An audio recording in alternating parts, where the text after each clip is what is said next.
कहानी नन्हा बीज। एक किसान के पास एक छोटा सा बीज था। उसने सोचा कि अगर इसे जमीन में बोया जाए तो शायद ये कल को एक दरख्त बन जाए। किसान ने बीज को नर्म मिट्टी में दबाया और रोजाना उस पर पानी डालने लगा।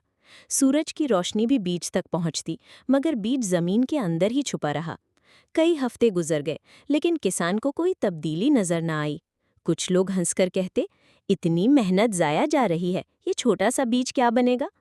लेकिन किसान ने हिम्मत न हारी।